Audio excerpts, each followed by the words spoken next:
नमस्कार, प्राइम समाचारमा स्वागत छ। म अलिना केसी। सुरु गरौँ अहिलेसम्मका प्रमुख समाचारबाट। प्रधानमन्त्री देउवाद्वारा एमसीसीमा सहयोग गर्न एमाले अध्यक्ष ओलीलाई आग्रह, पहिले आफ्ना माग पूरा गर्न ओलीको जवाफ।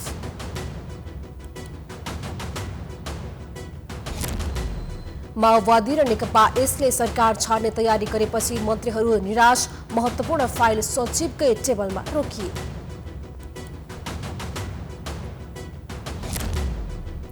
कोरोना बीमाको रकम भुक्तानी गर्न बीमा कम्पनी र सरकार लाचार, करिब 11 अर्ब रुपैयाँ भुक्तानी गर्न बाँकी।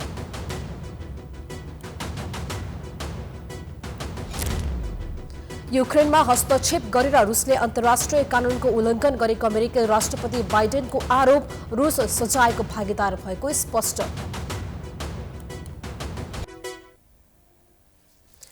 अब समाचार विस्तारमा। प्रधानमन्त्री शेरबहादुर देउवाले अमेरिकी सहयोग परियोजना एमसीसी संसदबाट पारित गर्न प्रमुख विपक्षी दल नेकपा एमालेको सहयोग मागेका छन्। प्रधानमन्त्री देउवाले एमसीसीको विषयमा प्रधानमन्त्री निवास बालुवाटारमा अध्यक्ष केपी शर्मा ओली सहितका एमाले नेताहरूसँग छलफल गरेका थिए। प्रधानमन्त्री देउवाले सत्तारूढ गठबन्धन बीच भित्रबाटै सरकारलाई असहयोग भएको भन्दै एमसीसी सम्झौता अनुमोदनमा सहयोग गर्न एमालेलाई आग्रह गरेका हुन्। एमाले अध्यक्ष ओलीले भने 6 महिनादेखि संसदभित्र आन्दोलनमा रहेको भन्दै एमसीसी सम्झौता अनुमोदनमा साथ दिन नसक्ने दोहोर्याएका थिए। एमाले पार्टीका 14 सांसदलाई गरेको निष्कासनको कारबाहीलाई सभामुख अग्निप्रसाद सापकोटाले मान्यता नदिएको भन्दै गत भदौ 23 गतेदेखि संसद अवरोध गर्दै आएको छ। सरकारले आइतबारको प्रतिनिधि सभा बैठकमा एमसीसी सम्झौता अनुमोदनका लागि पेश गरेको र संसदको अर्को बैठक फागुन 12 गतेका लागि बोलाइएको छ। एमसीसी संसदमा टेबल भएसँगै अहिले 5 दलीय सत्ता गठबन्धनमा रहेका दलहरूको मुख पाचैतिर फर्किएको छ। सत्तारूढ गठबन्धन भित्रै एउटै बोली बोले पनि सडक र सदनमा बोली र भूमिका फेरिएको छ। यसले ती दलका मन्त्रीहरूको कार्य सम्पादनमा समेत असर पारिरहेको छ। एक रिपोर्ट। गत आइतबार संसदमा टेबल भएको एमसीसी सम्झौताबारे यही 12 गते बस्ने प्रतिनिधि सभाको बैठकमा छलफल सुरु हुनेछ। अमेरिकाले दिएको समय सीमाका आधारमा भन्ने हो भने यही फागुन 16 गतेभित्र एमसीसी स्वीकार वा अस्वीकार गर्ने निर्णय गरिसक्नुपर्नेछ।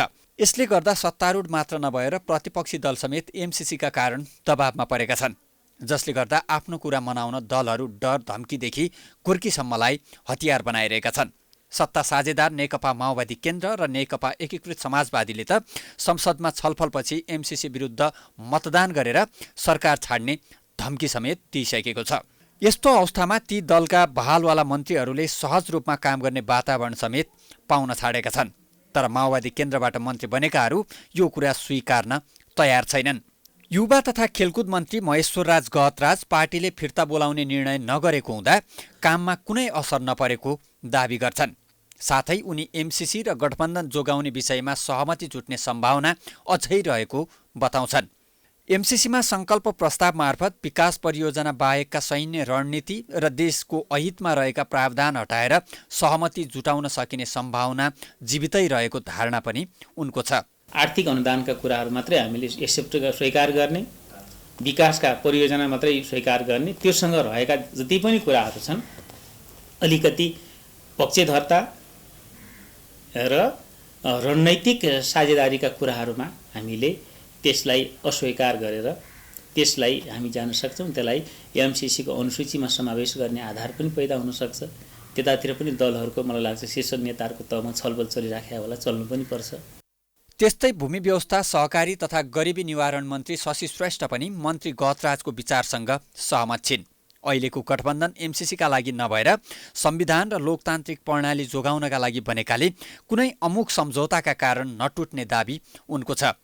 साथै मन्त्री पदमा बहाल रहँदासम्म इमान्दारीपूर्वक काम गर्ने दाबी समेत उनले गरेकी छन्।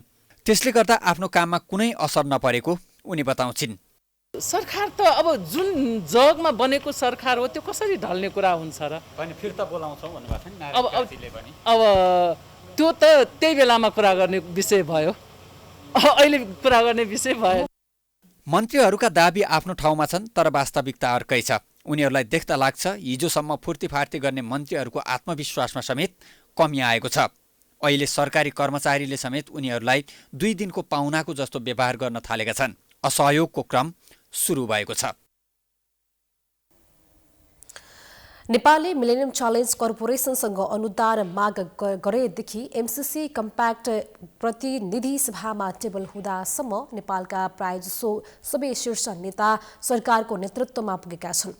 त्यो अवधिमा उनीहरूले एमसीसीसँग सहकार्य पनि गरेका छन्, तर अहिले आएर उनीहरू ठिक उल्टा व्यवहार प्रदर्शन गरिरहेका छन्।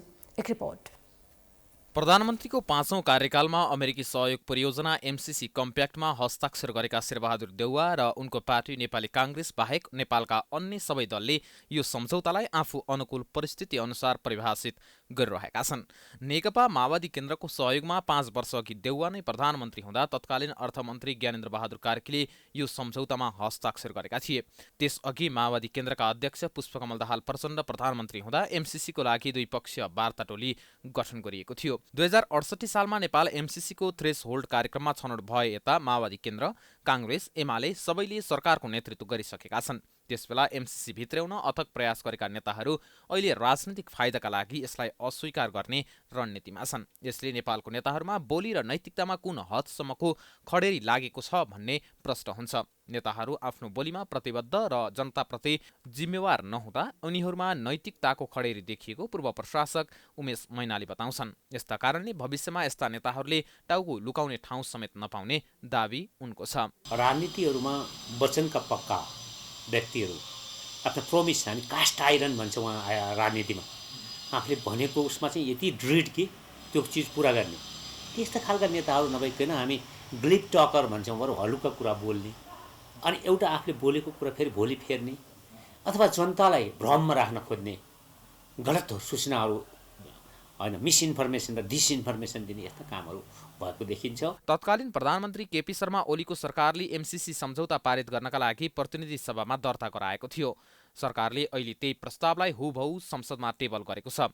तर आफू अनुकूल राजनीतिक फाइदा नउठाएसम्म आफैले दर्ता गराएको प्रस्तावको स्वामित्व नलिने दाउमा एमाले छ। आफूले नरुचाएको वर्तमान सत्ता गठबन्धन कायम रहे एमसीसीको विरोध गर्ने तर त्यही गठबन्धन टुटेको खण्डमा समर्थन गर्ने एमालेको रणनीतिले त्यो दलका नेताहरूमा एउटा राजनीतिज्ञमा आवश्यक नैतिकता कति रहेछ भन्ने पनि छर्लङ्ग भएको छ। उता एमसीसीलाई समात्न र सत्तालाई छाड्न नसकेर नैतिकताको चेपुवामा परेका माओवादी केन्द्र र एकीकृत समाजवादीले एमसीसी बारे जनता समक्ष सही सूचना सम्प्रेषण गर्नुको साटो राजनीतिक फाइदाका लागि दाउ रचिरहेको देखिन्छ। पुराना राजनीतिज्ञ कमल कोइरालाको भनाई अनुसार 2048 सालदेखि नै नेपाली नेताहरूमा नैतिकताको खडेरी पर्दै गएको छ।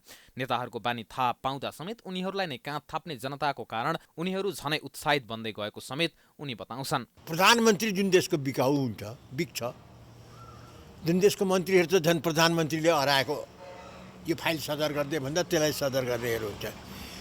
कुनै नैतिकता र नेपालको राजनीतिको सम्बन्ध यो चोरतन्त्र हो, क्रिप्टोक्रेसी भन्छन् अङ्ग्रेजीमा, अर्थात् चोरहरूको शासन। त्यसले देश लुट्छ, जनता लुट्छ, तैपनि उसका चाकरीबाजहरू उसका कार्यकर्ताहरूले उसलाई महान नेता राजनेता बा भनेर भन्छन्।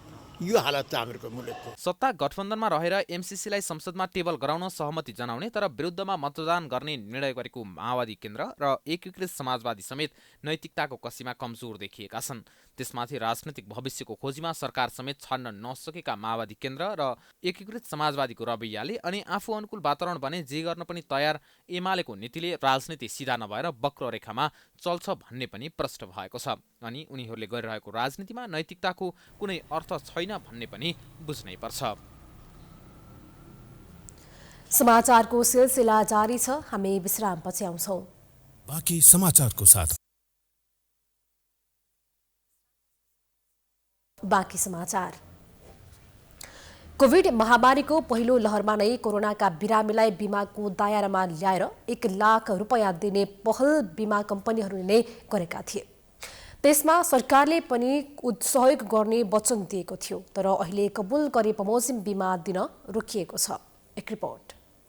कोरोना संक्रमितको उपचारलाई सहज बनाउन भन्दै बिमा कम्पनीहरूका एजेन्टहरूले घर घरमा धाएर मानिसहरूको कोभिड बिमा लेख जारी गराएका थिए।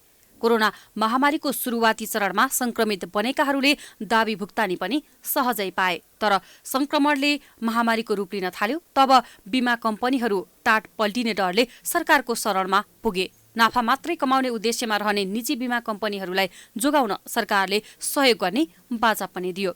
त्यसपछि बीमा दाबी रकम 1 लाखबाट घटाएर 25,000 रुपैयाँमा झारियो पनि। तर कोरोना महामारी सुरु भएको 2 वर्षमा हजारौं बीमितले अहिलेसम्म दाबी भुक्तानी पाउन सकेका छैनन्। सुरुमा कोभिड बीमाको संयोजन गरेको शिखर इन्सुरेन्सको अनुमतिपछि भुक्तानी गर्न पाउने बीमा कम्पनीहरूले महामारी बढ्दै जाँदा शिखर इन्सुरेन्सलाई जति ताकेता गर्दा पनि दाबी भुक्तानीका लागि अनुमति नदिएको गुनासो गर्ने गरेका थिए। भुक्तानीका लागि सबै कम्पनीबाट उठाएको रकम सकिएपछि बीमकलाई भुक्तानी दिनुपर्ने रकमका लागि बीमा कम्पनीहरूले सरकारको मुख ताक्न थालेका थिए। तर सरकारको व्यवस्थासँगै हजारौं बीमकको रकम बालुवामा पानी खनाएसर बनेको छ। यद्यपि त्यही अवधिमा शिखरसँगै अन्य इन्सुरेन्स कम्पनीहरूको खुद नाफामा भने अर्ब रुपैयाँ भन्दा माथि थियो। अहिले पनि कतिपय कोभिड बीमा पीडितहरू सम्बन्धित कम्पनीमा धाइरहेका छन्, तर उनीहरूलाई विभिन्न बहाना बनाएर फर्काउन बाहेक थप केही कार्य हुन सकेको छैन। यो डकुमेन्टले भन्यो बेकार मान्छेलाई झुलाउने मात्र काम, दुःख दिने मात्र काम त भएन नि। दुःखलाई चाहिँ एकदम मान्छेलाई दुःख दिने होइन कि सहज र सरल तरिकाले चाहिँ अलिकति यसलाई पेमेन्ट गराइदिनु भन्ने एउटा मेरो धारणा हो। कि त दिन्छु भन्दै हुँदैन कि गराउनै हुँदैन। मान्छेलाई क्लाइन्टलाई इन्सुरेन्स गराइसकेपछि दिनै पर्छ। मेरो सिद्धान्त दिनै पर्छ। सरकारले दियोस् या आफूले उल्टिदियोस्, तर इन्सुरेन्सले जिम्मा ल्याएपछि त इन्सुरेन्स दिनु पर्यो। यो त पहिला त हामीले सरकारसँग गरेर सरकारबाट गरे होइन नि त इन्सुरेन्स। हामी त इन्सुरेन्स एजेन्टबाट क्लेमबाट गऱ्यो भनेपछि इन्सुरेन्स दिनु पर्यो नि। मेरो सिद्धान्त दिनै पर्छ, तर कहिले दिने एउटा फिक्स टाइम तोक्योस् भन्ने मात्र सिद्धान्त हो। गत साउन महिना यता कुनै पनि बीमितलाई बीमा शुल्क भुक्तानी गरिएको छैन। अर्थ मन्त्रालयबाट बजेट निकासन नभएको भन्दै यति बेला बीमा कम्पनी, बीमा समिति लगायतका सरकारवाला निकाय हात बाँधेर बसेका छन्। कोभिड बीमाको संयोजन गरेको शिखर इन्सुरेन्सका कार्यकारी प्रमुख निमित्त मिडियासँग भाग्दै नथालेका छन्, किनकि अहिले पनि उनीहरूले जनतालाई भुक्तानी गर्नुपर्ने झण्डै 11 अर्ब भन्दा बढी रुपैयाँ जोहो गर्न सरकारकै मुख ताकिरहेका छन्। आफ्नो खुद मुनाफाबाट जनतालाई राहत दिने कुनै योजना बनाएका छैनन्। मुनाफाखोर कम्पनीको कुरा छाडौं, सरकारलाई समेत जनताको रकम कहिले भुक्तानी हुन्छ भन्ने समेत पत्तो छैन। मन्त्रालयले छलफल गरिरहेको छ। केही समयपछि उपयुक्त निष्कर्ष निकालेर जानकारी हुनेछ। जस्तै स्रोत खोजीको क्रममा छ, यहाँ चाहिँ छलफलको क्रममै छौँ हामी। अहिले निकास केही निस्किएको छैन। हालसम्म 17,58,443 जनाले कोरोना बीमा लेख खरिद गरेको बीमा समितिको तथ्याङ्क छ। तथ्याङ्क अनुसार विभिन्न निर्जीवन कम्पनीमा 1,37,754 जनाको दाबी परेको छ। अहिलेसम्म 4 अर्ब 78 करोड 81,71,000 रुपैयाँ भुक्तानी भएको छ। अझै 11 अर्ब भन्दा बढी भुक्तानी गर्न बाँकी छ। बीमा समितिका कार्यकारी निर्देशक राजु रमन पौडेलले अर्थ मन्त्रालयबाट रकम भुक्तानी नहुँदा गत असारदेखि नै रकम भुक्तानी गर्न नसकिएको बताउँछन्। तर कहिलेसम्म बीमितले दाबी भुक्तानी पाउँछन् भन्ने बारे उनी समेत अनभिज्ञ नै छन्। अर्थ मन्त्रालयले चाहिँ त्यहाँ चाहिँ छलफल भइरहेको छ भन्ने सुन्नमा आएको छ। र हामीलाई चाहिँ त्यहाँबाट अरू चाहिँ कुनै फर्दर कुरो आएको छैन। अब दायित्व चाहिँ रह्यो नेपाल सरकारमा। नेपाल सरकारमा दायित्व रहेको हुनाले त्यहाँबाट दायित्व फरक भयो भने अनि हाम्रा बिमा कम्पनीहरूले यो कोरोना बिमाको दाबी सबै भुक्तानी गर्छन्। तर यसको दाबी चाहिँ तिर्नुपर्छ भन्ने कुरो चाहिँ अब समय छ, किनभने प्रिमियम लिएपछि कोरोना दाबी तिर्नुपर्छ। दाबी तिर्नको लागि नेपाल सरकारलाई नै हाम्रो बिमा कम्पनीले कुरेर बसिरहेको छ। विश्वमा कोरोना संक्रमण फैलिँदै गर्दा सर्वसाधारणसँग कोरोना बीमा गर्न तछाडमछाड गरेका निर्जीवन बीमा कम्पनीले कोरोना बीमा भुक्तानी बारे बोल्न समेत रुचाउन छाडेका छन्। पहिलो चरणको कोरोना महामारीमा गरेको बीमाको दाबी भुक्तानी पछिल्लो भेरिएन्ट ओमिक्रोनको असर सकिँदासम्म पनि हात नपर्नु कम्पनीहरूकै लागि लज्जाको विषय हो। बीमा कम्पनी र नियामक निकाय बीमा समितिको लापरवाहीका कारण बीमितले पाउनुपर्ने दाबी भुक्तानीको त कुरै छाडौं, उनीहरूले बीमा गर्दा बुझाएको करोडौं रकम समेत कम्पनीहरूले पचाएर बस्नु झन् लाजमर्दो कुरा बनेको छ। समाचारको सिलसिला अझै जारी छ। हामी विश्रामपछि आउँछौं। बाँकी समाचार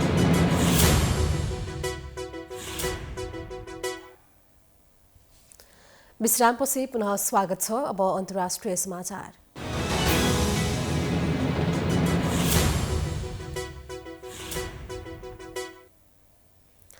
अमेरिकी राष्ट्रपति जो बाइडेनले रुसले अन्तर्राष्ट्रिय कानूनको स्पष्ट उल्लङ्घन गरेको आरोप लगाएका छन्। पूर्वी युक्रेनमा सेना तैनात गर्ने मस्कोको आदेशको कडा आलोचना गर्दै उनले यसलाई अन्तर्राष्ट्रिय कानूनको उल्लङ्घनको रूपमा व्याख्या गरेका छन्। मस्को समर्थित पृथकतावादीद्वारा सञ्चालित 2 छुटिएका क्षेत्रहरूमा रुसले आफ्नो स्वामित्व घोषणा गरेको छ। ती क्षेत्रमा रुसी सेना पठाएको बताइए पनि स्पष्ट हुन सकेको छैन। मस्कोको संसदको माथिल्लो सदनले राष्ट्रपति पुटिनलाई विदेशमा सेना प्रयोग गर्न अधिकार दिएको छ। राष्ट्रपति पुटिनले डोनेट्स्क र लुहान्स्क क्षेत्रहरूको सिमानालाई संविधानमा उल्लेखित रूपमा मान्यता दिएका छन्। यो युक्रेनको कब्जा गरिएको क्षेत्र हो। संकट बढ्दै गएपछि पश्चिमी देशहरूले रुसमाथि प्रतिबन्ध लगाएका छन्। ईयूले रुसी सांसदहरूलाई लक्षित गर्दै प्रतिबन्ध घोषणा गरेको छ। जर्मनीले रुसको प्रमुख ग्यास पाइपलाइन परियोजना नोर्ड स्ट्रिम रोकेको छ। यसअघि अमेरिका र बेलायतले रुसको पछिल्लो वृद्धिले आक्रमणको सुरुवात भएको बताएका थिए। अब खेलकुद समाचार।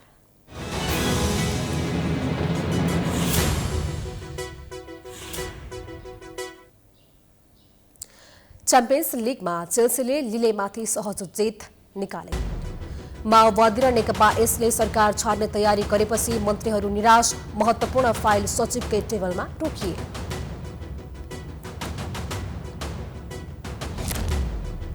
कोरोना बीमाको रकम भुक्तानी गर्न बीमा कम्पनी र सरकार लाचार। करिब 11 अर्ब रुपैयाँ भुक्तानी गर्न बाँकी।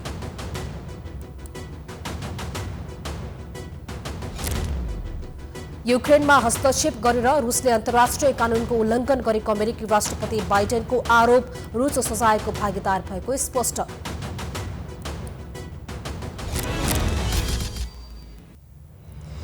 समाचार अहिलेलाई सकियो। हेर्दै गर्नुहोला प्राइम टाइम्स HD। नमस्कार।